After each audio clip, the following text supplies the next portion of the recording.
Thank you. So I actually want to start off with a little bit of applause for this group here because their flight was canceled this afternoon and they still made it. We walked.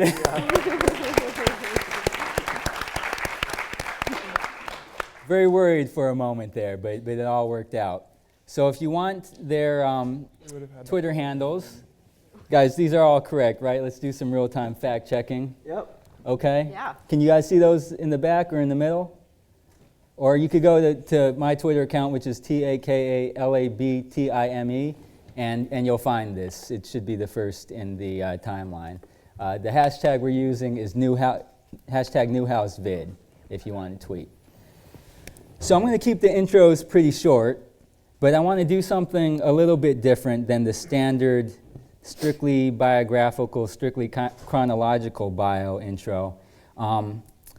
We have Sterling Proffer at the end, who's a general manager of Vice News, and Sterling is actually a TRF and Whitman alum.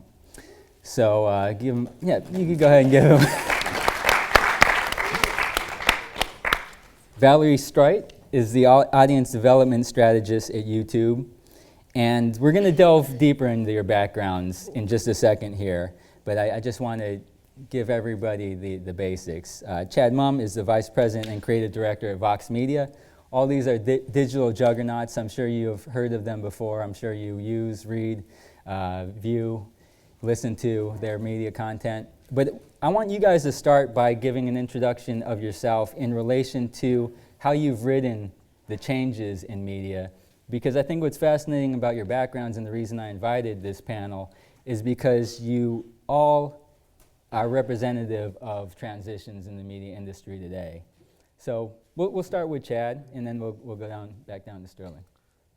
So I guess I got my start in a middle of a transformation in media, and originally was in New York trying to break into the exciting world of commercial television production in terms of making commercials for TV. But at the time, I was too young and inexperienced to get any big broadcast spots, and so I would take the dregs of the production companies, which were all these digital spots where none of the TV directors wanted to touch, and turns out that actually was a good idea and a better idea, and ended up focusing on digital and sort of really early on trying to bring like really premium content into digital. And the point was, for me, it was like more about being scrappy and saying like, I want to make stuff that's great and you know that I can be proud of, and it doesn't matter the medium. Like video itself is the medium, and whether that's like on a television or on YouTube, which at the time didn't have HD, like so it was like Vimeo if we wanted to be in HD. But just making stuff that was great using the resources that we had. And there was a at least for my career and sort of the starting of the studios at Vox Media was really like only possible because of the transformation in technology for distribution on one hand, by having these great platforms and the web itself, which is a fluid medium, sports video, sports text, sports graphics. But then also like the revolution in production capability, where like I remember when I first got started, I was like screwing lens adapters onto like DVXs with tape and like old Nikon lenses. It was just kludgy. And then when the 5D Mark II came out, it was like transformative, because all of a sudden you could acquire great, beautiful cinematic images for like $1,800, and that was a total like paradigm shift. And then coupled with like this distribution platform to get that work seen, it was really like what gave me a career and set me on the path to kind of where I am now. So before we move on, so that early part, how does it inform what you're doing exactly right now, and just explain your title in a little bit more depth. Okay, so that early kind of formation informs like the scrappiness at the core of like I would say any digital media startup, and particularly ones that are trying to do video. Video is like way less expensive than it was before, probably ever. But it's still expensive. It's still resource intensive, and even if the cameras are inexpensive, you still have to have people using them. You still have to be trained. It takes time to edit. It's pretty easy and lightweight to write a post and throw it up online and publish it in many places. It takes a lot more, sort of effort and manpower to produce video just in general, let alone like high quality video. And so like that scrappiness though, the ability to say like to not be satisfied to make anything other than great stuff using like every possible resource, extracting every possible audience member or view or eyeball or however you want to treat it, by like aggressively marketing that thing you made.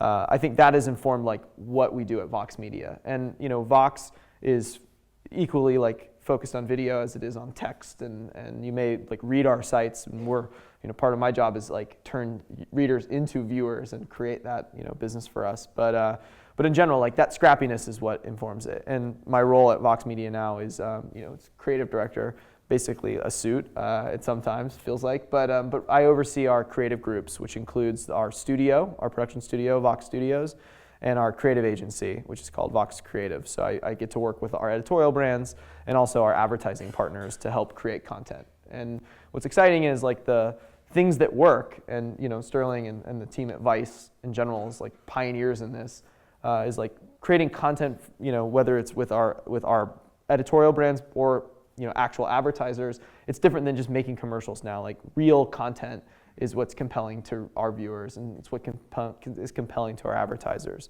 And it's been a really fun like challenge to navigate, like folks like Ezra Klein, and then like clients like Intel, and it's been really exciting to be able to work with such diverse intelligence.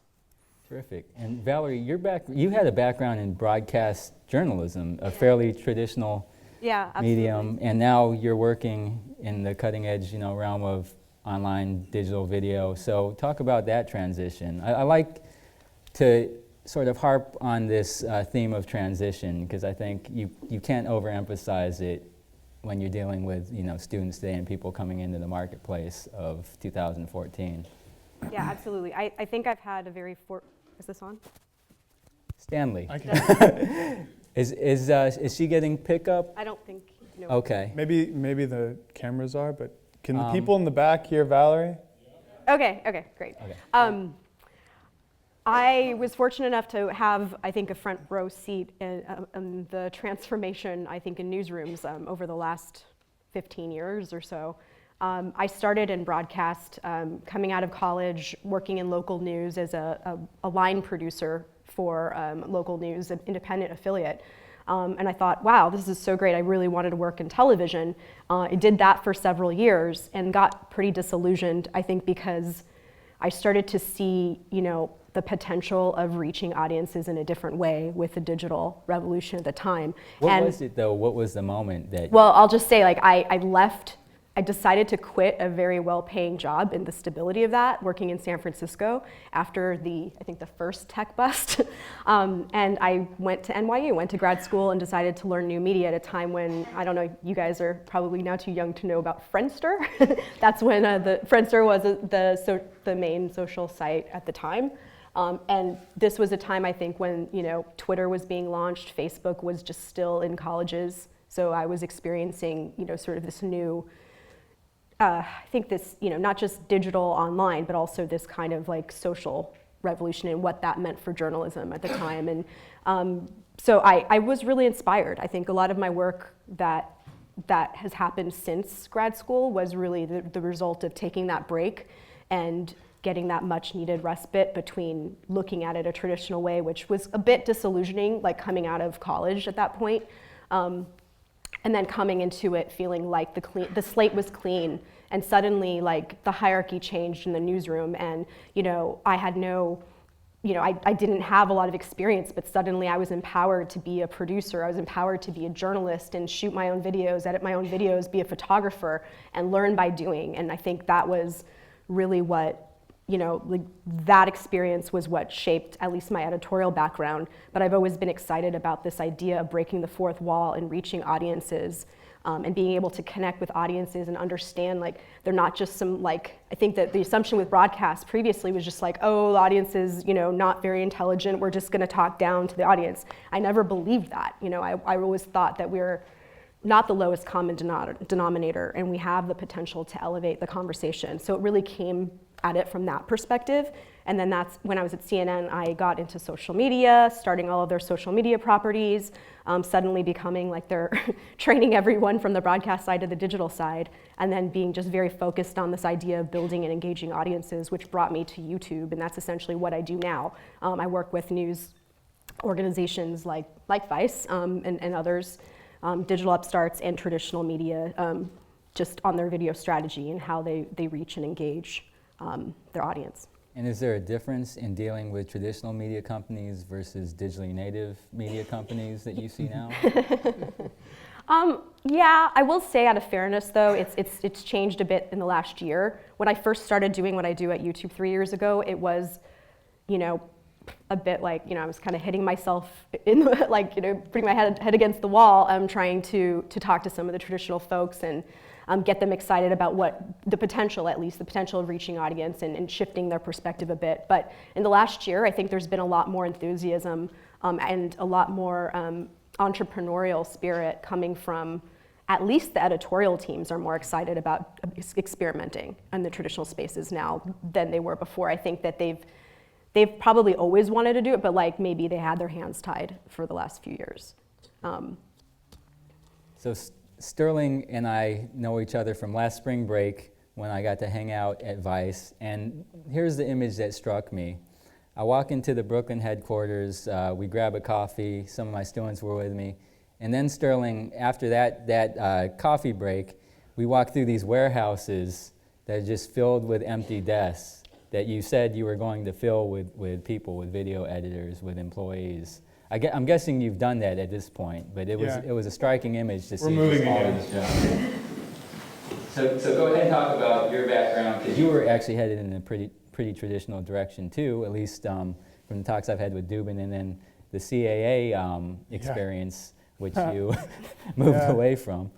Yeah. I mean, I guess I'll just try and put it from the perspective that maybe you're all seeing or kind of going through now. I grew up in LA, in and around the entertainment business, and so, a lot of very successful people doing very traditional things because there was no non-traditional thing at that time. So it just was. And it seemed pretty awesome, and I thought that I wanted to do that. And while I was in high school, I mean, basically the story of how I figured it out was like just course correcting time and time and time again, and then finally getting on a path that I was happy with. But when I was in high school, I interned in the TV stations group at Viacom, which is like TV sales, spots and dots, and it's like you're looking at overnights and like Nielsen reports and saying, oh, who watched what, and what is what do the points mean, what does the share mean, and all that stuff. And a lot of coffee and copying. I did that, and then I came to Syracuse, came to Newhouse and Whitman, TRF and Triple E over there, and kind of came into this world. I mean, first was Com 107 with Brad Gorham, is still here, right? Com 107 in that like big room in Newhouse 1, and then taking 235, and then crawling around the halls for 255, shooting and like learning how to do lighting with like the terrible like tungsten bulbs above us. I went through that whole experience, obviously here, and then going back in the summers to intern. So after my freshman year, I went to CAA they're now in Century City, they were in Beverly Hills at the time. And that involved, being in the mailroom. Obviously, I read the mailroom before I did that. Scooped ice cream every Friday, which was, a very glamorous thing that you did. It was actually the best thing that you could do because you actually got to interact with the agents, because you'd push an ice cream cart, like the mail cart, around the office. You'd say, do you want cookies and cream or like rainbow whatever? And I really thought that that's what I wanted to do with my life. I thought that I wanted to be an agent. I thought that I wanted to work there. And, came back junior year, interned at the Motion Picture Association in DC. I wanted to see the other side of it, like the politicking side, which was really interesting. Realized I didn't want to do that either. And came back and basically spent half of my senior year in Richard Dubin's office, who's right up here up front, just being like, what do I want to do? I don't want to do those things, but I want to do something, and I want to do something great and exciting. And, at the same time, I was just really keen on the way that the industry was changing. I mean, Facebook, I started here in 2004. Facebook started in 2004. I remember being able to write an email to Facebook and requested that they added TRF as a major to Facebook, when you could add your major and then list all the classes, and then you try and see who's in your class. And I just saw how these things were changing. YouTube launched in 2006 or 2005, and YouTube got acquired in 2006. Yeah. And so that started changing a lot of different things. Twitter launched, 2007 or something like that? Like, all these things were just 2007, something like that, around then. And basically things were just changing. And, you started seeing that the wheels were falling off on a lot of the traditional models. When I was a kid, like, Jim Carrey got paid $20 million to be in Ace Ventura, right? That was like the big thing. And then all of a sudden the stars, started falling. The business kept changing. And I actually remember this thing that an agent told me when I was at CA. And I'm not discouraging anybody from going into that field if you want to, though I do caution you. But, these industries are so fragile and they seemed so solid. And the rug kind of got pulled out from under them in a lot of different ways. And then I realized, like, do I want to be standing on that rug, or do I want to be the person pulling the rug, right? And I decided very clearly that I wanted to be, on the side driving the change and not reacting to it. So that really kind of limited my options significantly. And then the question was, like, okay, do you go to the platform side, to like a YouTube, Google, Facebook, Twitter, Hulu, any of these different companies, or do you maybe go more into the content side? And by any number of factors that were all happening at the same time, I'd been a fan of Vice, but did not know how smart they were, and I did not know how ambitious they were. And once I found that out, I said, I want to work there. So this is now the winter of 2009, like January, February. I moved to New York. I apply for a job. They offer me an internship. I take the internship, and I just scratched and clawed, and then got hired full time. Then got to work on a couple of these different projects, and basically just worked my ass off and didn't leave the office until they kept promoting me. And maybe it was just to shut me up. And then, I got to work on a lot of the launches of the different platforms or channels or different properties that we launched. The first one was Motherboard in 2009, then the Creators Project in 2010, Noisy, our music site, in 2011, and then in 2012 we did the partnership with YouTube, and then we figured out that deal, and then our CEO and Chief Creative Officer said to me, figure it out. So then I became the YouTube guy, and then we got those channels launched, and it all went well. And then Vice News had been something that we'd been talking about for a long time, but then we finally said, okay, now's the time. We can talk about why maybe now is the time later. But I put my hand up and I said that I wanted to, take the reins in whatever capacity they'd allowed me to. And they said, don't fuck it up. And here we are. So, well, this is a good moment to segue into the meat of the discussion, which is news and the online video explosion. We'll pick it up with you and come back this way. Why is Vice so interested in news content as of late? And then could you explain your strategy as it relates specifically to online video and the intersection of news? Sure. I would not say as of late. I would say that why are we interested in news? Because we're interested in the world. Vice, as some may and some may not know, is having its 20-year anniversary this year. So Vice is like a 20-year-old startup. And it started as a magazine, started a record label at the turn of the millennium, started expanding internationally, and it was always like a lifestyle, culture, magazine format media company. And so it was always a bit of news, music, fashion, sports, food, everything. The ratio was a lot different, though. The ratio was a lot different, and it's changed over the years, but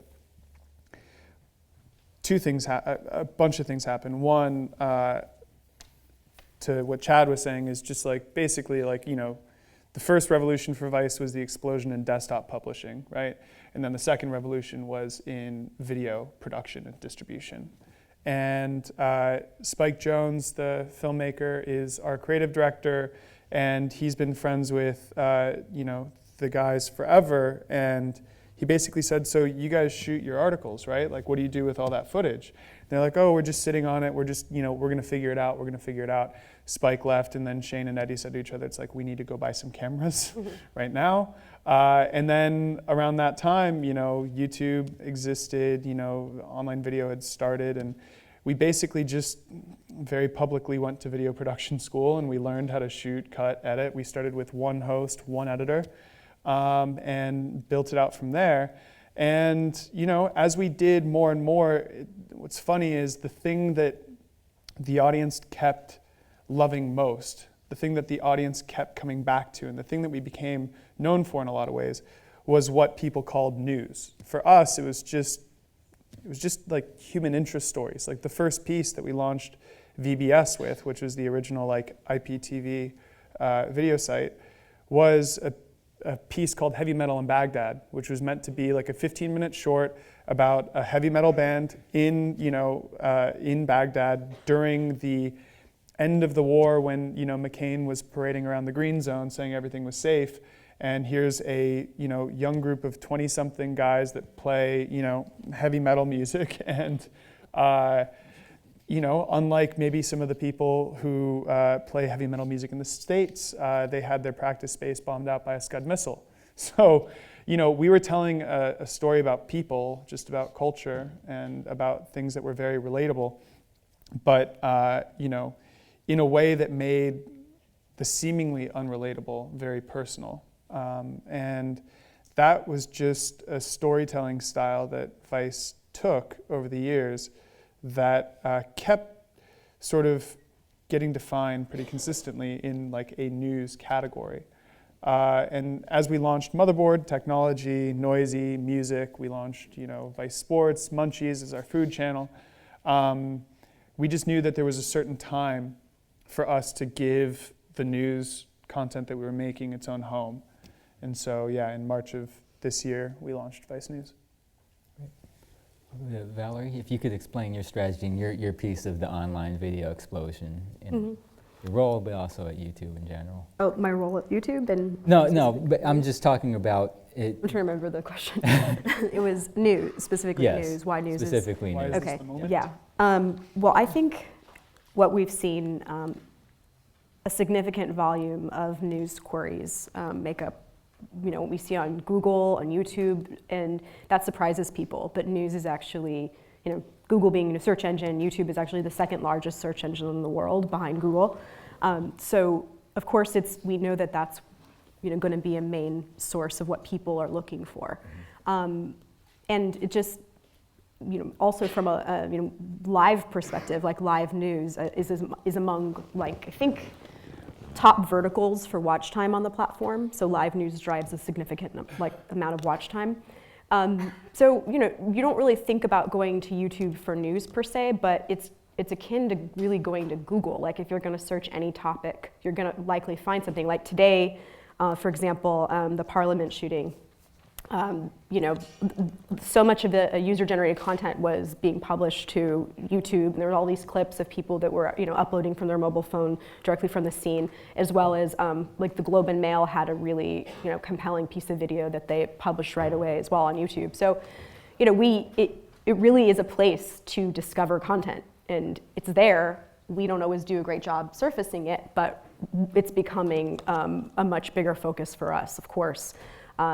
What can we do? We work with the Vices of the world, who I think the opportunity really is to tap a different audience. And a lot of the traditional media folks come to us and go, okay, well, we really want, to attract the younger audience. We know that YouTube is, probably overwhelmingly 14 to the 34-year-old demographic. So that's a huge, I think, impetus for them to move over, and really how do you engage with young people now and how young people are consuming news, whether it's mobile, whether it's, what are their consumption habits which have been changing so much in the last couple of years. To that, can I just like do an Yeah. impromptu survey? So raise your hand if you know what she was talking about with the shooting at Parliament today. Canadian Parliament? Okay. All right. Right, so a lot of people know. Yeah.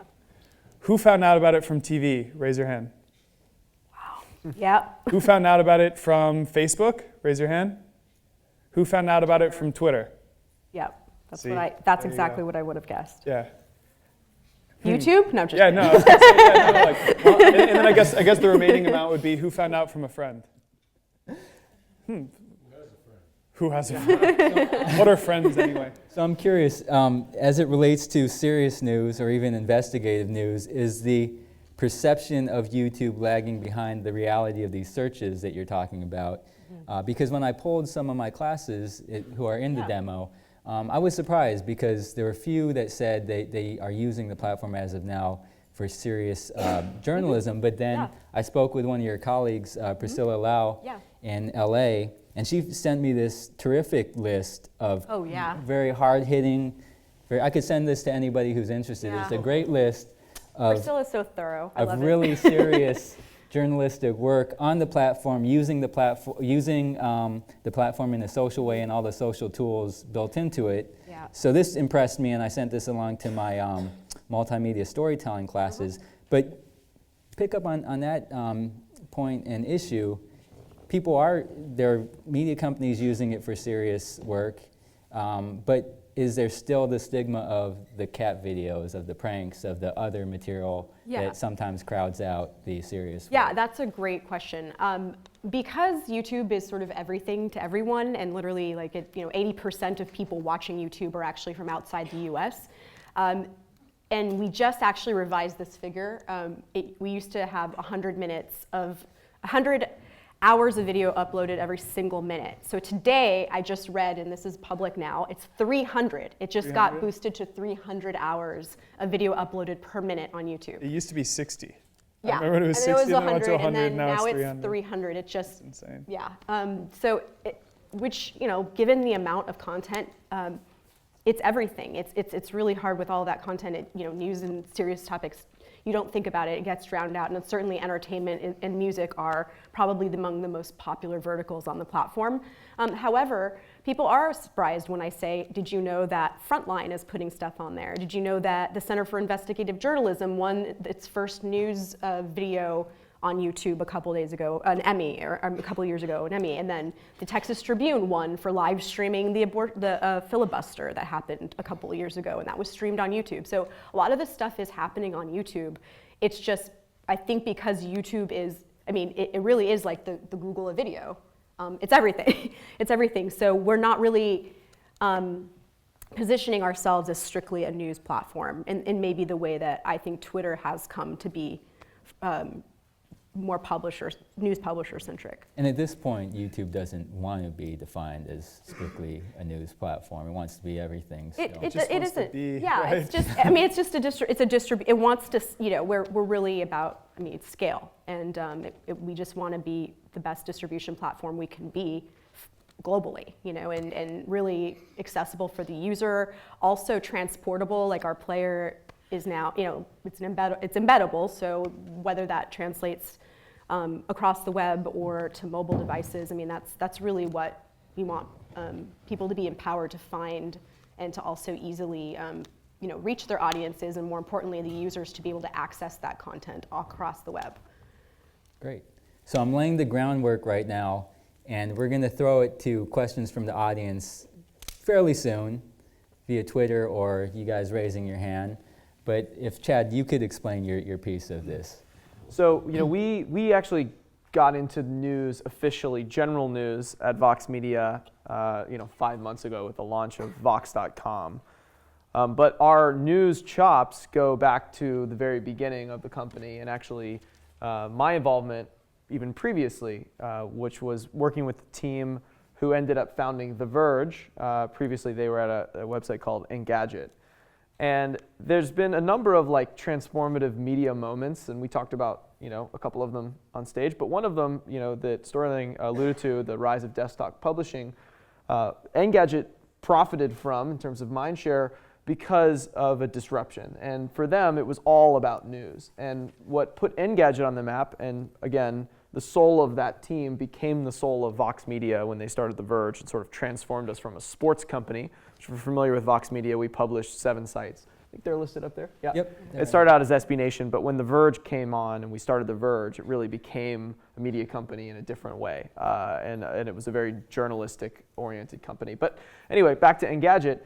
What was transformative about Engadget and desktop publishing was we could be faster than everyone else at news. And so like for back then, this was right when the iPhone came out, every time there was an Apple event, we were always just faster at getting news. It was always about speed, you know, and so the traditional media would you know, do all this research and they would publish something, but Engadget would beat them to it, or they'd be the fastest, and it was always about breaking news, and for them it was like just a way to get eyeballs because it was largely about like search, and the only way that you could get on top of search without like manipulating or gaming things and being like some other publishers I won't name, like you had to be fast, and so it was all about speed, and so we had to build these processes to do news accurately but quick and fast, and it took a while for the traditional media outlets to catch up in terms of speed.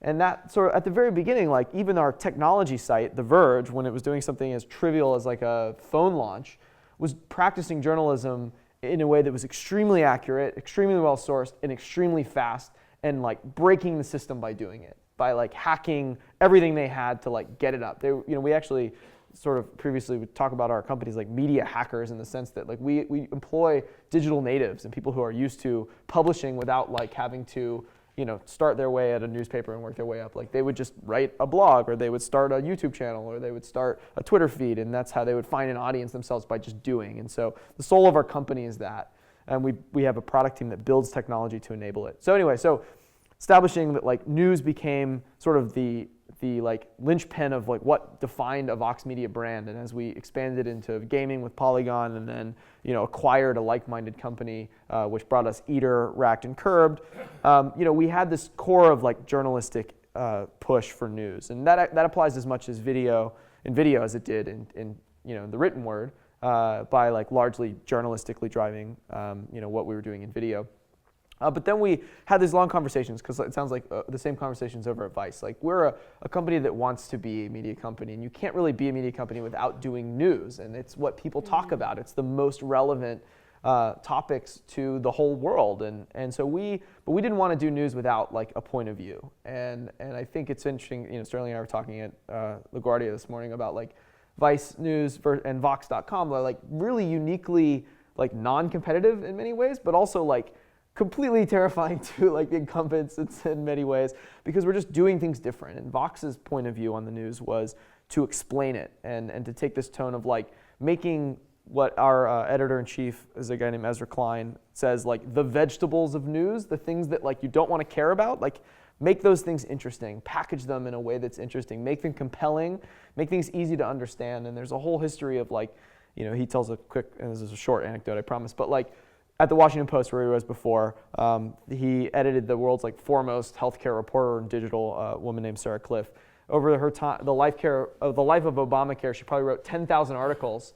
But every time there was an update to the story, she had to write the same article over and over and over again. And there was no way, you know, in a medium like the internet, which is essentially fluid, she was still publishing like she was writing for like a fixed, you know, medium, which was like a newspaper, what you had to print on it, and there was no way to like capture all of that research, which was like just, you know, this incredible knowledge base. So we launched Vox.com with this idea of saying like, can we use technology? Can we use this fluid medium to like upend all of that? And so we created some like platforms, technology platforms for being able to like iterate on articles. But we, you know, but even more than just like the sexy technology stuff, we just like came to it with a point of view and a philosophy about how we tell stories, which is like giving context to people and explaining it, and not dumbing it down for them, but you know, treating them like the, you know, intelligent readers, but doing it in a way that was smart. And so all of our brands are sort of infused with this sense of being smart and like smart publishing. And where video kind of comes in for us is like, you know, just in the same way that that like Google and our speed of publishing was transformative in getting an audience on Google, the rise of social has enabled like a different type of content to be successful. And you know, there are, again, like there were with Google and the SEO days, There are companies that like manipulate social media. You probably have like clicked on those links on Facebook in some of your classes, I'd imagine. But like there are people who use the algorithms and use like the practices to manipulate people. But there's also like ways to get great audience around like important stories by packaging. And so the rise of like social, where it was recommendation driven and it was content driven instead of just SEO, has actually enabled like packaging of important stories to be incredibly important. So it's driven a rise in like marketing, and like Vice is the best at it. But the idea of like how you market your story to a reader is something that is probably more important now than it ever has been before. And so for us, video has become the medium that we're most excited about in the future and that we're putting the most investment into across all of our brands, but particularly in news, because it is like so transmutable, like, or transportable as well. Like it travels better than our text does. Like it can be embedded, it can be shared, it can like jump across platforms. And we understand and you know, believe truly that the future is like of a screen. There's really going to be no difference between like viewing it on your phone or on your tablet or on your laptop or on like the wall, you know, or on your watch, or in your eyeball. Yeah, exactly. But like in the world where like that like it used to be to reach people on their TVs, which was what like empowered the rise of the CAAs and the $20 million dollar checks for people like you know, actors, but even like newscasters. And you know, that like paradigm of like the only way you can access that audience and you can access that screen was like to have this massive amount of infrastructure, and like the only way you could afford the infrastructure was like literally like billions of dollars, and the most powerful companies in the country. And like what was transformative about the internet, and it's actually only getting better as like broadband proliferates across the country, which I mean, I imagine like YouTube around the world even. Yeah. Like the idea of being able to access those screens, and in now an even more personal screen, it's in people's hands, like seamlessly. Like we're competing, we have no like less advantage as a digital upstart, you know, than like the most traditional media company, because there is the only difference is what do you make, how do you market it, and then how do you get it in front of the user. Otherwise, like that infrastructure play, like that incumbency is gone. It's over. So since you all, Sterling, you had something? Just on that point, because obviously the focus of this is news, but like we all work for companies in the media business, whether we're media companies or not. We all work across all categories, right? Or if you want to speak in jargon, verticals, whatever you want to say.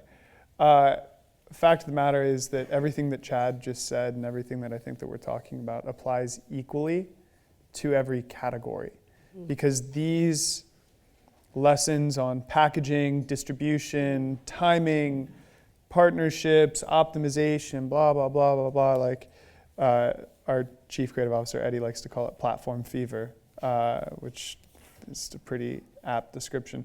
But the fact is that, you know, I'm assuming that not everyone in here is just like a, you know, magazine or newspaper journalism major. Like maybe you want to work in sports, maybe you want to work in comedy, maybe you want to work in feature film, maybe you want to work in whatever it may be. Like all of these lessons are lessons that you could very easily apply, and frankly, that you kind of need to know, because, you know, I used to think that it was bad that I felt like a, you know, jack of all trades, master of none. I used to think that that was a bad thing, because like, you know, I was reading these articles about like the future of work is the knowledge economy and infinite specialization, this and that. Like if you are good at a lot of things and if you understand how this shit works, like you're gonna do better, because we can't, like the business landscape cannot afford, you cannot afford to just bury yourself in one corner. You can do that, and you can try to do that, and if you're brilliantly talented and incredibly lucky, you can succeed.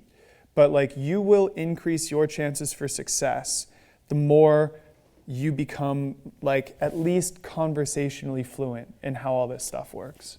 And so I just want to stress that, because that's massively important, at least in terms of, I think, how we've all come to the places in our careers that we are. Yeah, this is a good segue into you all talking about your content strategy and your business strategy. This is a question that comes up a lot. How do these newer digitally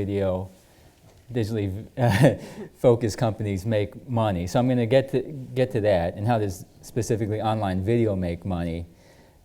And the thing, what ties you all together is you're all benefiting from the fact that there's a lower point to entry for this complicated video infrastructure. The public is using it as consumers and as producers. But could you explain your online video content strategy and business strategy? Sure. So I think revenue, we're just behind YouTube. We're like getting close.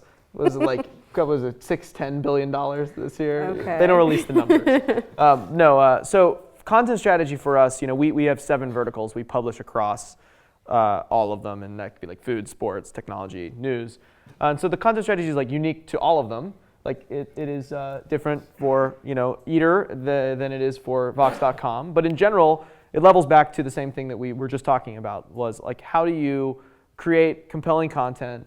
How do you market that content? And then how do you distribute it? So how do you find an audience for that? And so, each of our sites has their own sort of editorial point of view, which I think is what makes us different and makes us a modern, new version of a media company, where we're not like, it's not a content farm. Vox Media, like all of our sites have point of views, and we cultivate them. We're not like just making content to like distribute on social media. We're actually like, we have an editorial point of view. We take it very seriously.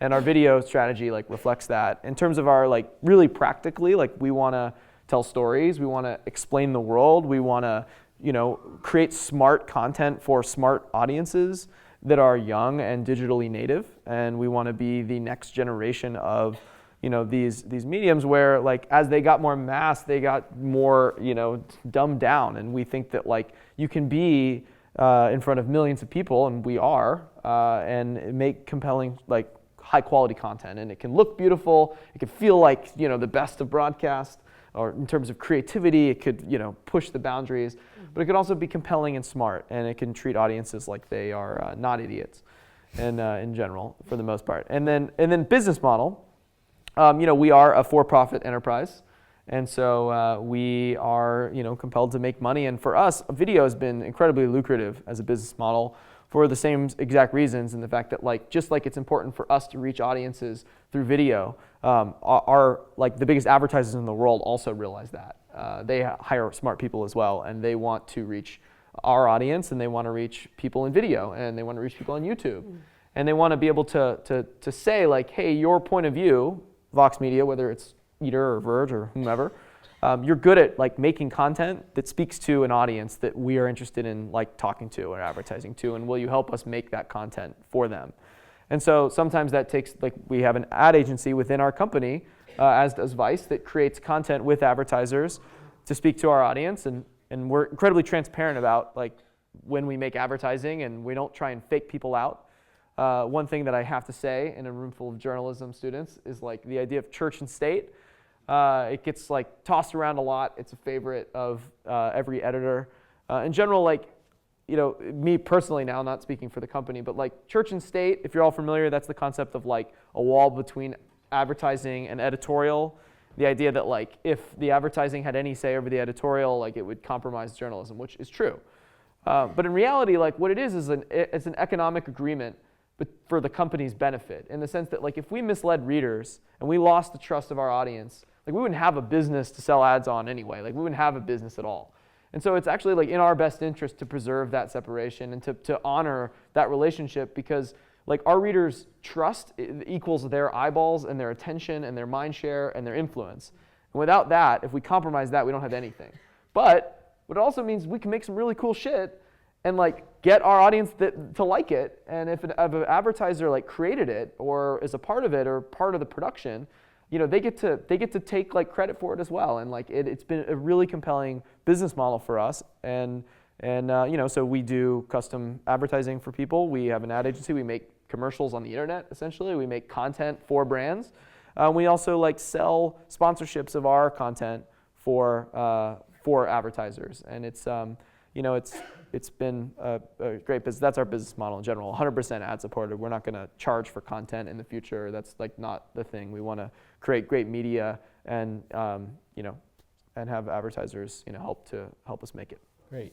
So Valerie, since YouTube is such a different business strategy and content strategy, could you delve into that? How YouTube makes money off news providers, off online video news? Well, I can talk about the content strategy a bit, only because one of the things that our team does is look very closely at what works on YouTube.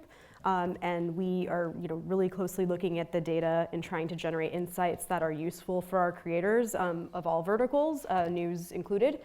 And so we're constantly looking at like ways that the creator could either build organic. Oh wow! We'll come. What's going on here? We'll get to this one. We'll get to this one. Let me. It's very compelling. I like that. I like that. Okay. I like that question. We're going to bookmark it. Sorry. Okay. Sorry. Whoever tweeted that, you disrupted Valerie. Shame on you. Okay. No, I'm just was talking about how our team is always looking at ways that creators can build organic traffic or build organic audiences on YouTube using all the levers at their disposal, like the optimizations that Sterling was referring to. What are the different products and tools on YouTube, like making sure that you're optimizing for search and discovery, right? There's that. Also the offline channels, which is promoted video or which is social media. And we also look at our platform and how the audience is shifting in its behavior and consumption, and looking at now how mobile is driving 40% of watch time on our platform. So all of these changes that are happening on YouTube are indicative of changes that are, I think, probably it's a good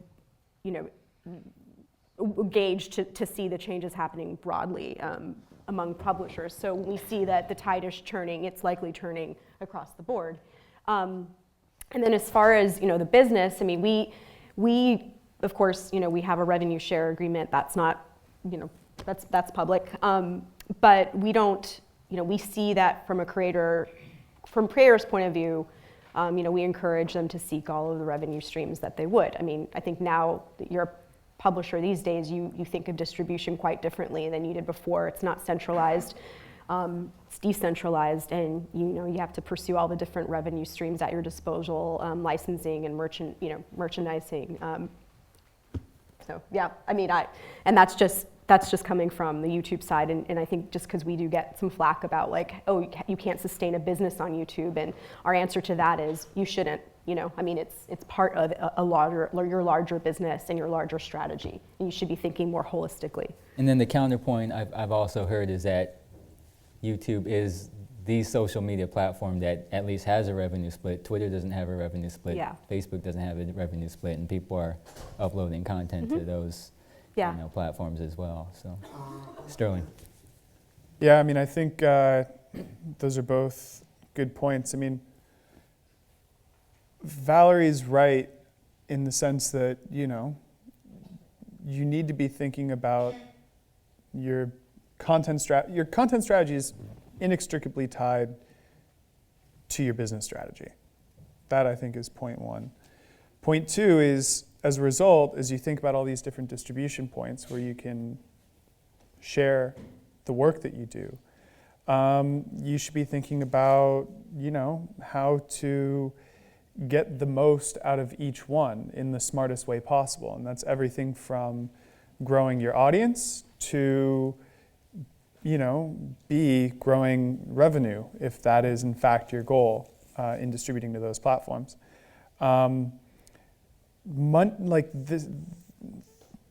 This has been the argument that has been made in so many different ways with varying degrees of success over the past, for years and years and years now, but especially, since the rise of the internet. This stuff costs money to make. It's not free and it's not cheap. There have been the cheap models, the arbitrage business models of, okay, if I can just make this article for less than the ads that I can sell against it, if I get like 10,000 page views, then I'll make 1 penny. And if I do that 100 million times, then I'll make lots and lots of money, and then we'll go public, and then everything else that follows after that. No companies in particular. It's not cheap, and it's hard, and so someone needs to pay for that. And so that's either going to be the users, which have said pretty clearly that they don't want to pay for it, And, you know, many different companies have tried different strategies at that. And is there a future at that? For sure. I mean, you know, just look at Spotify as an example of that. Netflix, Hulu Plus. Now HBO. HBO, a la carte, finally. There's that. You can either go to your users or Kickstarter, of course. You can go to venture capitalists, and they'll fund you for as long as you keep building your audience. You can also then go to, you know, foundations who will fund you maybe a bit. But, you know, advertising is a big business, and it's a good business because if you build a really good audience, then there are advertisers, whether they're brands or whatever they may be, who want to reach that audience. And if anything, I think that it works really well to the benefit of a company like Vice and a company like Vox, where we're not just building content farms. We're not just building, you know, a massive, never-ending flow of content just to overwhelm you so we can try and, you know, sell advertising ultimately to the way the internet works, to the lowest bidder. Mm-hmm. Instead, we build, you know, a big, high-quality audience that is loyal, that cares about the work that we do, and that cares about our point of view on the world. And with that, I think that there still is a solid advertising business. Mm-hmm. And frankly, working in video is, you know, the main growth driver in the business opportunities in online media, because, you know, and it's been well documented that the largest transfer of advertising dollars in the history of media is going to be from television to online video. So if you just consider that, you know, when those dollars start to shift, they're going to shift toward the publishers or the platforms that have those audiences. YouTube's revenue numbers notwithstanding, like, there's a lot of money that's flowing into online video generally, and if you have a good business for being able to capture some of that and to chase some of that, then you can build a sustainable business. So you all are disrupting traditional television in different ways. So let's now go to that question and to other questions about disruption. You all have disrupted traditional media. There was a question about how you're going to prevent yourselves from being disrupted. Was that the one you were looking at, or was it another one, Sterling? What question? Yeah, which one was it? Oh, I was just... Oh, you were just looking at in general. So what are your companies doing to make sure you don't become disrupted by another digital startup? So we could take that, and then we could go to the crowd too. Yeah, anyone who wants to answer that. We don't have to have all three of you answer that question. I'd just be curious if anyone had a take on that. I mean, you know, there's a great, very detailed book called The Innovator's Dilemma, which I highly recommend that everybody reads. It was written probably 30 years ago, something like that, but it's just as relevant today as ever. Continuing to innovate is a good way to do so. Continuing to try and disrupt yourself is a good way to do so, but I don't want to just say these, like, you know, kind of trivial, empty statements. I mean, the fact of the matter is that, like, the best accountability that you have is your audience. And so what's really nice is this generation of media companies is coming up with a direct line of communication to its audience in that constant feedback loop. And you know, I think it is about maintaining a healthy mix of paying attention to your audience and understanding what's going on, while at the same time not just letting them dictate your business strategy, because if you do that, you're going to be schizophrenic. I think that you have to be pretty self-directed, and you have to know what you want to accomplish. And then you just need to be aware of the world around you, because the world is constantly changing. And, you know, businesses are constantly getting disrupted or chiseled away at the edges or whatever it may be. So you just have to just stay on your game. Mm-hmm. Oh, you were going to add something earlier. Do you still have that thought? Yeah, Well, it's just sort of something that I picked up on. I think a theme that actually both Chad and Sterling were talking about is this idea of point of view and having a really distinct voice and point of view, which is something that I would stress on YouTube is essential, and if not across the web at large. Given the amount of competition, and especially in the news space, it's no longer enough to simply provide information. Facts and information are now ubiquitous, so how you deliver that information, how you tell a story, what your point of view is, and that doesn't mean you have to take a political stance, but you have to have a very strong point of view and style that is recognizable, and I think that those who've picked up on that, these two, there's several others, have been very successful, have decided that they're gonna stake their place and then they're gonna do this really, really well. The Young Turks has figured out a way to do conversation about the news really, really well. You guys kind of started almost from a cinematic, I would say, documentary point of view, and then you brought that to news in a very compelling way. And the quality in the storytelling is still Vice. You didn't compromise your brand when you made that transition to news. So I think that is what's really important, and sometimes the traditional news organizations get lost when they're trying to make that transition, and then they lose what I think was so special about what they did in the first place when they're trying to kind of seek this new audience, or they're trying to interpret what they think this audience wants, and so I do think there is a bit, yes, being true to your brand, being authentic, having, authenticity is really, really key. It works really well on YouTube, not just sort of, I think this audience could smell like an upstart that's like, we're gonna be the new, news outlet, mobile first for 18-year-olds or whatever it is. And I just think that it's important to be, to be authentic and to have a point of view and without necessarily being partisan. I'll just hit the disruption question real quick. How do we avoid being disrupted? And counter with and add another book to your reading list. There's a book called The Master Switch by Tim Wu, who is a Columbia professor, and it's a kind of a treatise on net neutrality, but it actually has a really comprehensive history of the media business from its very beginnings with the Edison movie company all the way up through Steve Jobs.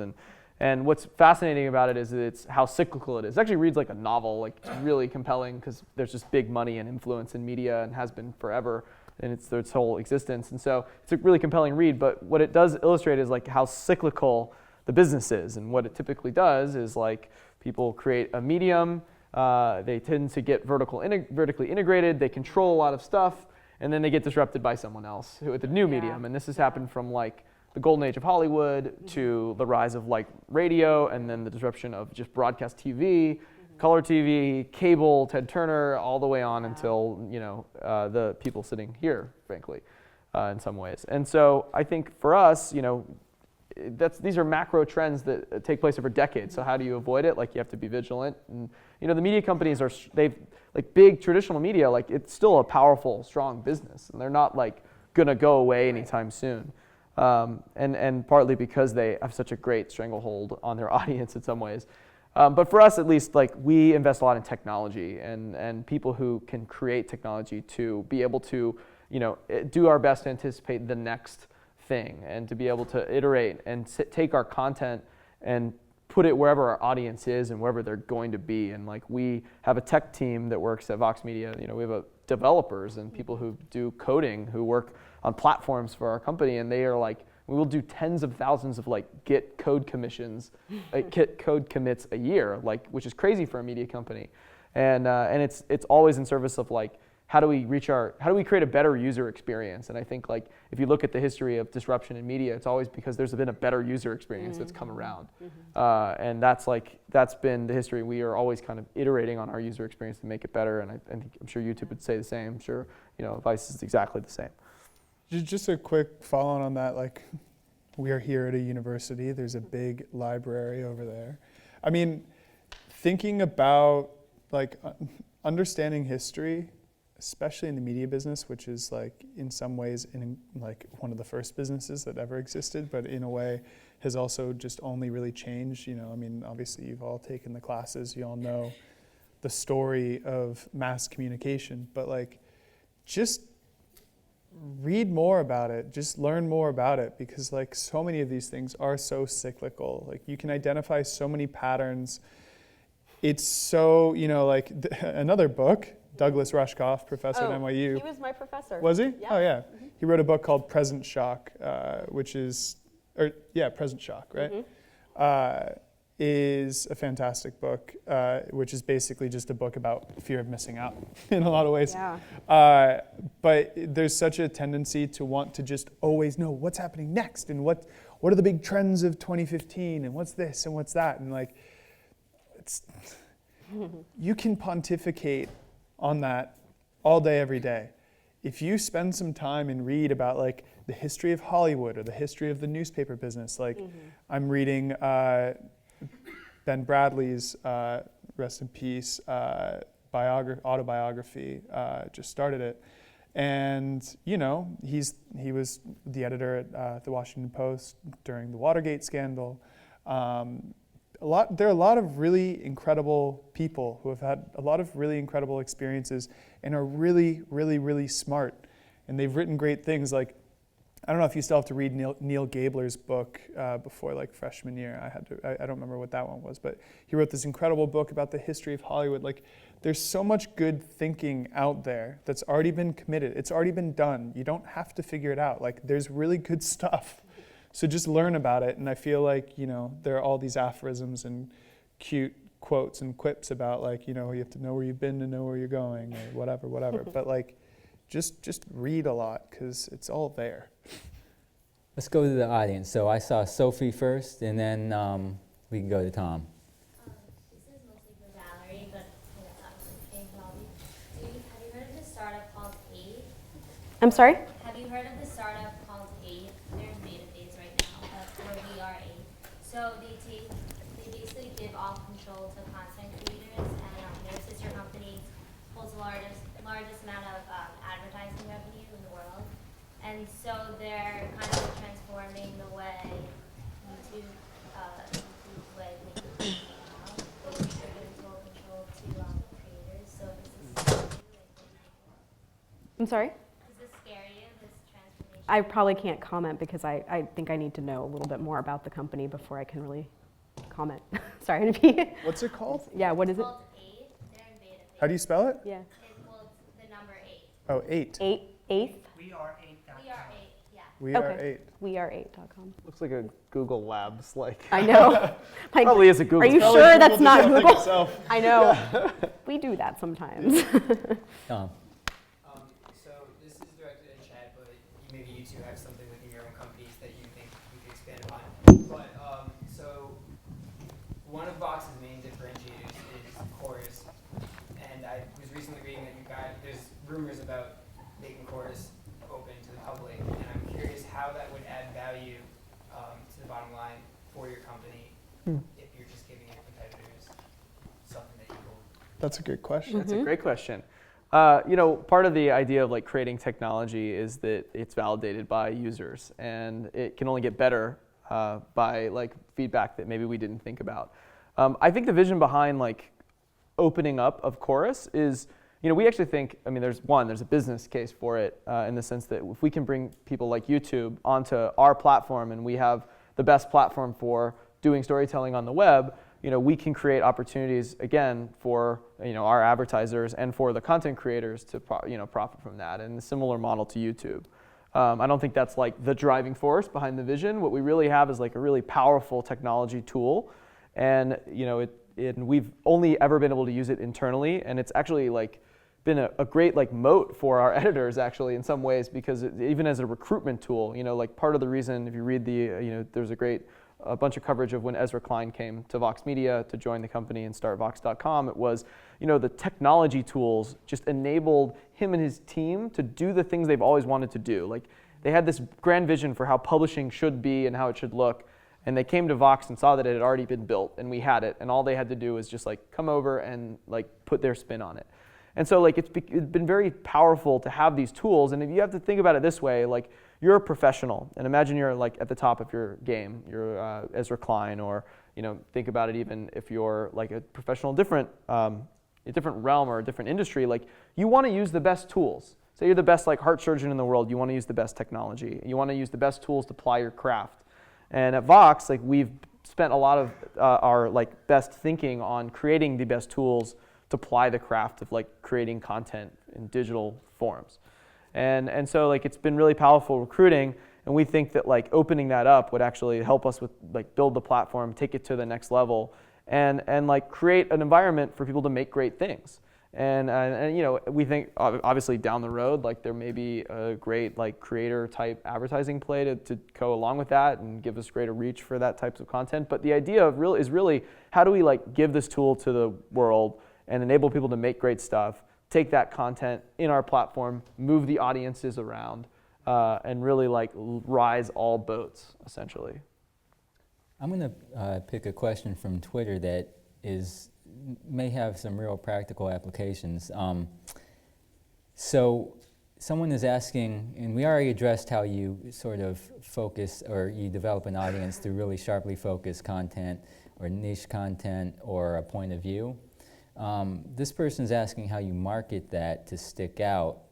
And they say YouTube, but let's expand it to online video because you all do this really well. And maybe you want to take some notes. Maybe you guys even have websites or tutorials they could reference just to give some practical tips. Yeah. You wanna talk about I can, playbook? yeah. and here's where I talk about, we have this really great resource called the Creator Hub, which youtube.com/Creator Hub. And you can go there and essentially learn from the creators who are doing all of the awesome, wonderful things on YouTube. There are videos there, video tutorials from the creators themselves, as well as lessons, interactive lessons in communities and groups that you can actually test your knowledge, or you can learn about anything from like, how to brand your channel. To how to better optimize each video with like video annotations or use features like playlists. So I think that's a really good starting place. We actually we've been putting a lot of new content and new resources on there in the last couple months, and there's going to be a lot of stuff like through the end of the year. And if you're also interested in like particular verticals like music or news, we're also putting in like vertical focus lessons on that site as well. But yeah, I mean, this is kind of, I could talk about this forever, so I won't, but but that's, yeah, I mean, that's kind of what I do for a living. But I think that's a really good place to go. She's really good at it too. Yeah. So for you guys, you have this great piece of content, this great video. How do you cut through the clutter on the web? This is for Vice and Vox. You want to take Because a great video, I mean, sitting on the web and not getting eyeballs, Yeah, I mean, it's almost silent. so you have to prep each piece as if it were existing on its own. But if you take the time, you pay attention, and you do that every single time and time again, there is a cumulative effect in terms of how your content can perform. On YouTube, there are a couple different ways to look at it, a couple of different like KPIs that can help. One is obviously just looking at your average view count per video, right? And it would be great to have some more like 30-day stats, on that, but separate thing. And then subscribers. On YouTube, the subscriber metric on YouTube is probably like the distillation of a lot of what we've been talking about. If you have a schizophrenic programming strategy where you're doing like a bunch of different things and you're maybe doing a bunch of different verticals, and there's no consistency in either format or category or tone or anything, then why would anyone subscribe to that channel? Because when you subscribe to a channel on YouTube, you're saying, I liked enough of what I've seen, I want to see the next thing. I'm trusting that you're going to have something great the next time that I show up, and so I'm going to subscribe. If you have a channel that is delivering against some promise, whatever that promise may be, hey, tell me something interesting, like there's a channel called Vsauce, like if you watch any of those videos, you're going to be like, oh, that's interesting, okay, cool, I want to see the next thing that Michael Stevens has to say. And Vice News just crossed 1 million subscribers just last week, and that for us was the result of, even though we're covering the environment and politics and war and the economy and human rights issues, like we're covering a lot of different ground, but the fact is that our red thread, the thing that connects everything that we do, is the tone, right? And so one, it's about taking all the lessons from the Creator Hub. They have this playbook which will teach you all these lessons on titling and tagging and thumbnails and all that stuff. It's massively important, and if you get it right, you'll give each video the chance to succeed. And if you do that time and time and time and time again, and if you program your channel consistently, if you interact with the audience, if you do all these things, the thing that will be on my gravestone is make content the only variable, right? Because I don't want there to be anything else that determines whether or not something succeeds. Mm-hmm. I want the reason that something succeeds or doesn't succeed to be because it was either good or it was shit. And I don't want it to be anything in between. I don't want to, if only we had a better headline, if only we chose a better thumbnail, if only we put that tag in the description. Like, all those things are like the things, those are table stakes. That's what you have to do to succeed. Mm-hmm. And I can't stress the importance of either that micro game of packaging each asset in the best way possible, and then that sort of macro game of like programming the channel, having a vision, having a reason to exist. Yeah, actually, can I just quickly piggyback off of what he said about channels, and then we can take it. About packaging, I mean, a lot of this is really just, so YouTube, you think of YouTube as viral videos. I think the cat videos that you had mentioned earlier. But since YouTube has become more channel focused, and our team is really, really trying to help enable creators to drive repeat audiences. So not just sort of the one-off viral hits, but what is actually going to keep people coming back to the channel, and what is the value of a subscriber? And we've determined that people who subscribe do watch more content. So it's really about kind of enabling creators so that they are driving these repeat viewers to their channel. And packaging is really important. And we always say on the audience development team that we assume, like audience development, that your content is great. Like when you come to us and you're talking to us, it's like, okay, your video is awesome already. Like we're starting with the great video. Now your job begins. Everything after that is, okay, you finished your video and your job starts with packaging and optimizing. And that, I think, a creator or producer who could actually think both ways, who could create a great video, but then also have the art of being able to package it and communicate their content, do justice to their content, and reach and engage an audience. I think that's so much hugely more important, like these days, than it was before. You could be a great creator, you could have a great video, but that doesn't mean it's going to succeed, sadly, because if you don't do those things, then you're not helping your video rise above the noise.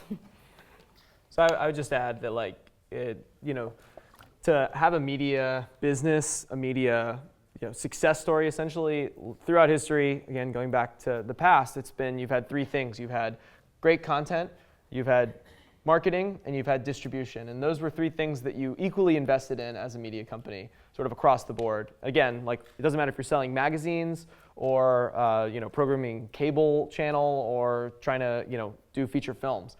It's all the same. Those are the fundamentals of the business. I think digital has been able to cheat on the second two for a while, and thanks to things like algorithms and search and even the big portals and the kind of from the earlier days. The idea that if I wrote a good story and it goes up on AOL.com or NewYorkTimes.com publishes it, that's all I need to do. So I'm a journalist, a digital media journalist. I write a thing, I hit publish, and my work is done. I don't have to think about distribution because I have this big portal, or I don't have to think about marketing because I'm not a marketing person, I'm a journalist.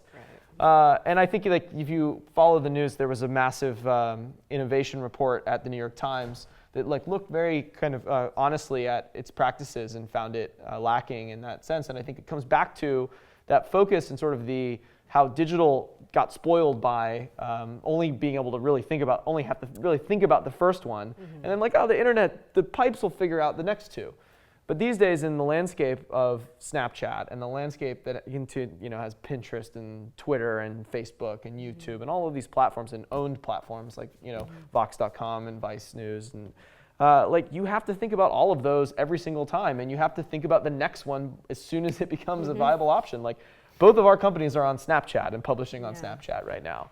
And we had to think about the resources and spend resources against doing it. And it's not the case that the internet will just take your content and run with it and everyone on the internet sees it anymore. You have to place it in front of them. You have to work to get there. And so I think digital has woken up to the realities of the media business in the sense that you have to put equal resources against creating great stuff. I mean, that's clearly the baseline.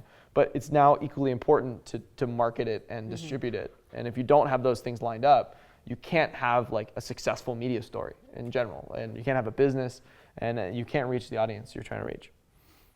We could go to the crowd if another person has a question, or I have one in mind, but it's sort of a book-sized question, but maybe that would be a good one to talk about near the end of the panel. Does anybody have any questions or want to raise their hand? Sure, Ben. This one's more so for Sterling. Because in the internet, compared to your magazine format or Vice originally, you can become sort of infinitely large, as you've shown with all the different sections you've added over the couple of years. And I mean, you do cover everything from anything that James Franco publishes to incest social media websites and covering ISIS. How do you maintain a tone and work for a tone covering that range of things, whereas Vox creates different websites, you still brand everything under Vice. And I've read in the comments some people are a little bit confused by that, and I don't know, think that there's an old Vice and a new Vice that are competing. So I don't know. So is the question how we create consistency while still doing all the different things that we do?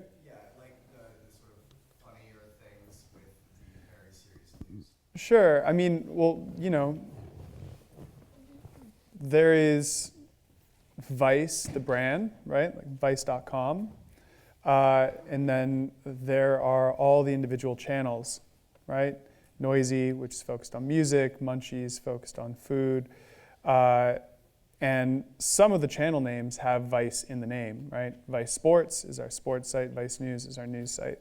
And, in terms of naming, a lot of these have to do with, Munchies was born out of a show that we did on the site called Munchies. Motherboard was born out of a show that we did back on VBS around technology, which was called Motherboard.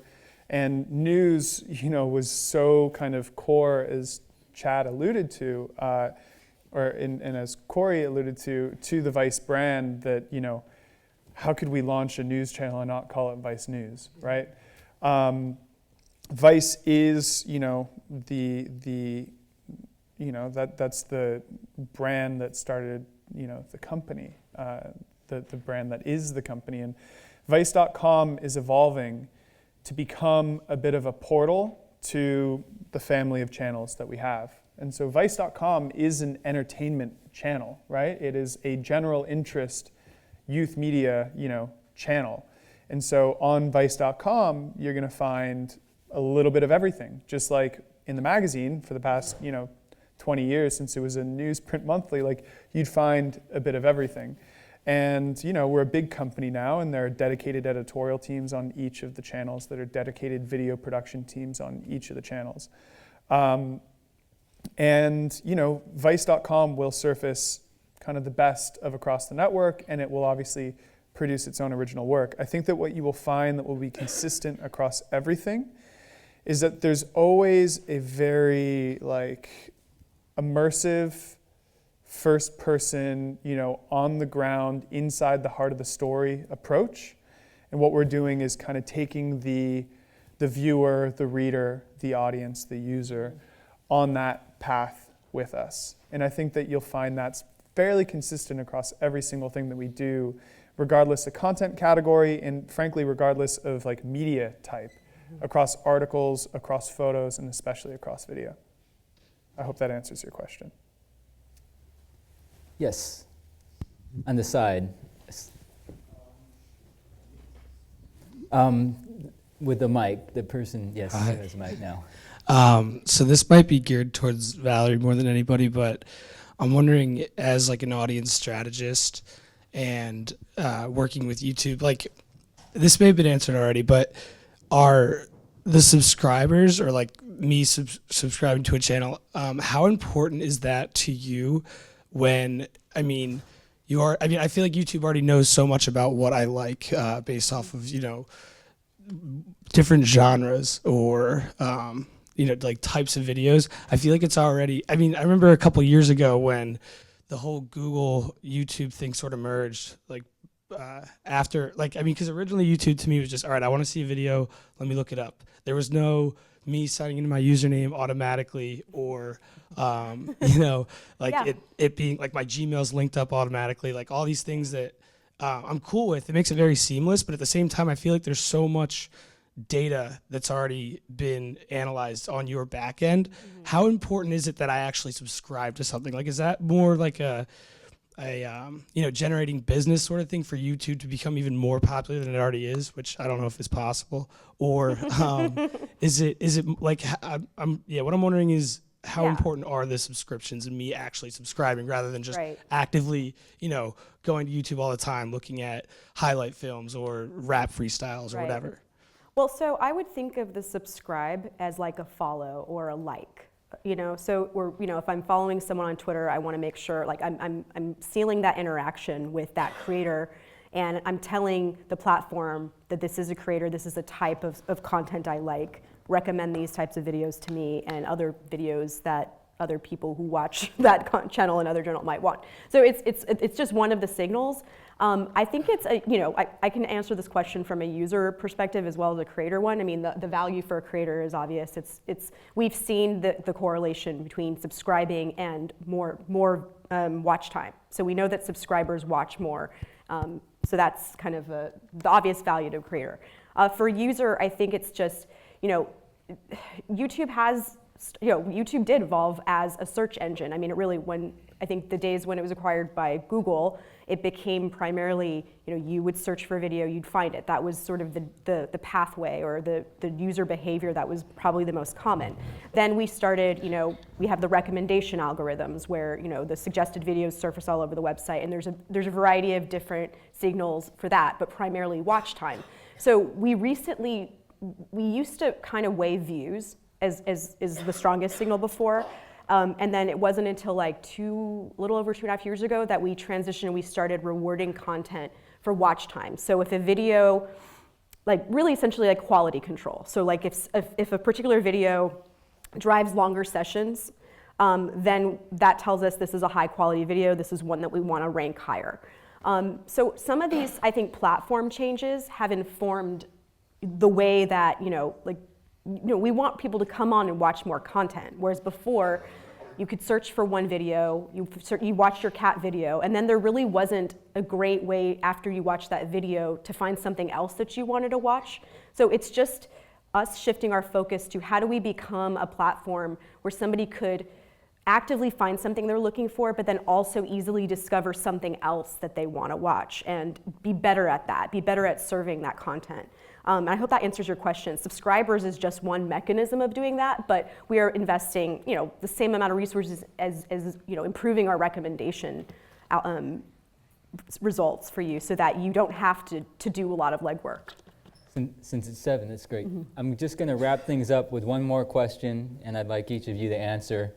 So if you were seated in this audience as a student, what advice would you give yourself as someone who is going to work in digital media or online video, as the trends to maybe focus on during your remaining time in school, or just something useful for the people sitting here if you were kind of projecting yourself into that audience?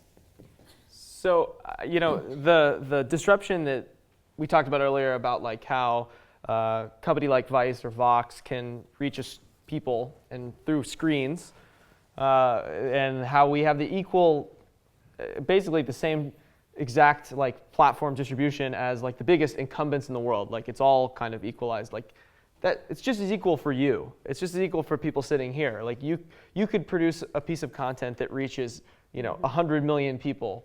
And really, like, we do it every day, so we get good at it and we practice it and we learn how to do it. But there's nothing stopping you from doing it. And I would say, think like a media hacker in the sense that, like, you have all of these tools that you're already using.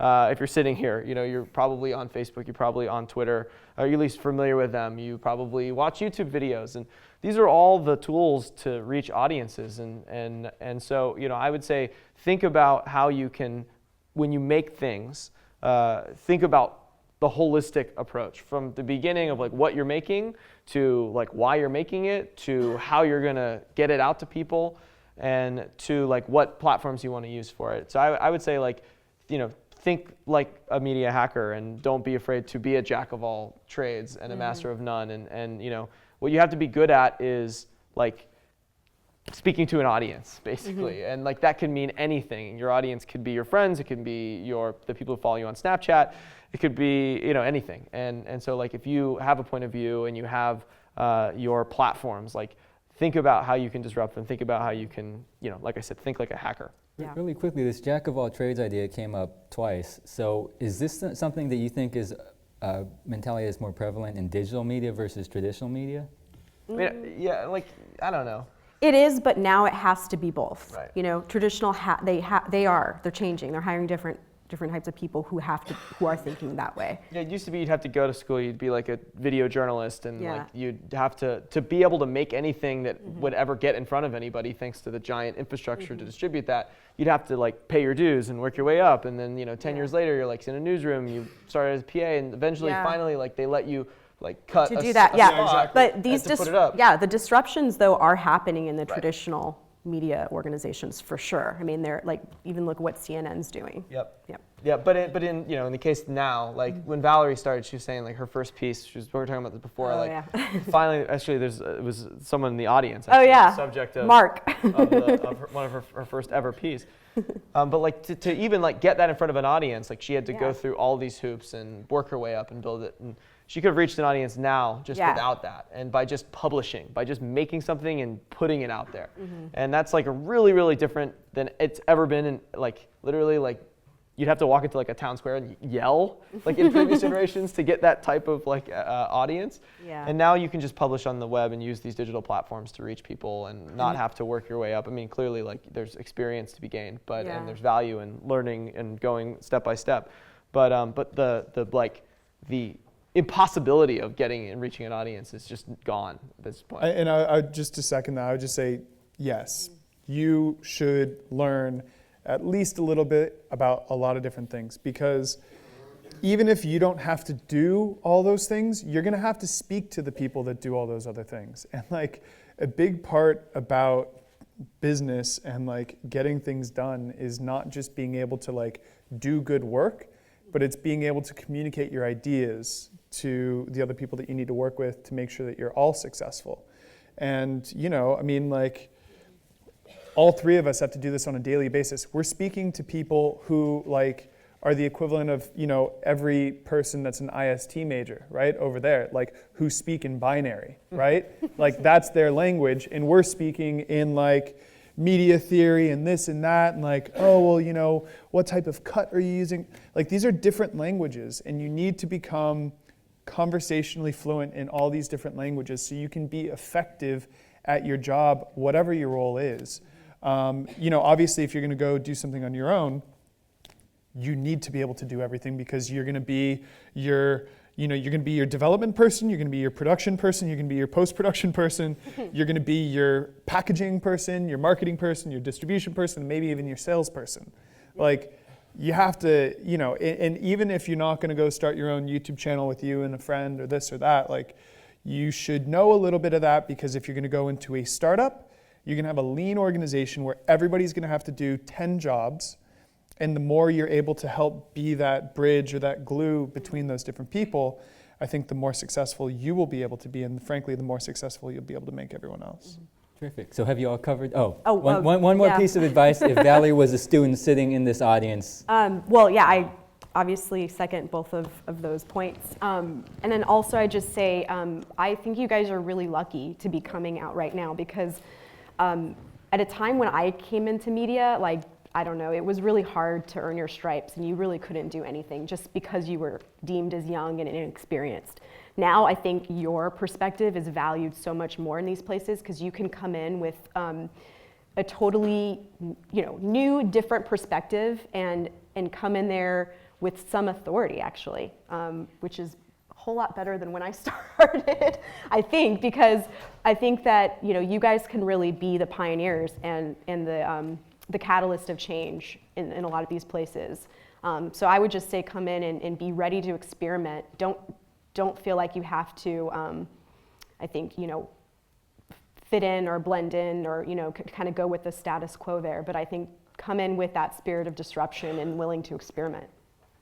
You just have to find the right companies that share Yeah. those values. Well, I mean, I do think it's right companies, but I do think a lot of the traditional, they are coming around. I mean, they want talent. They need talent. They recognize that they need new talent. And I'm seeing this more and more. So I wouldn't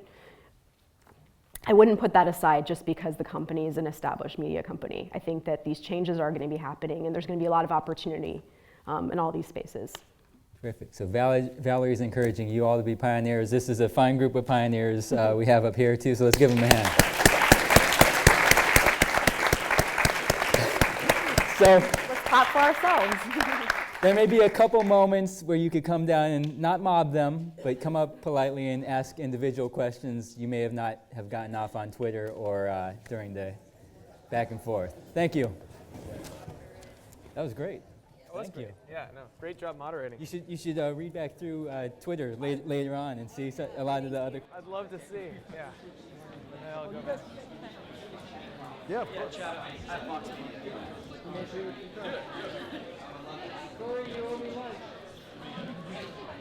Ben, good to meet you.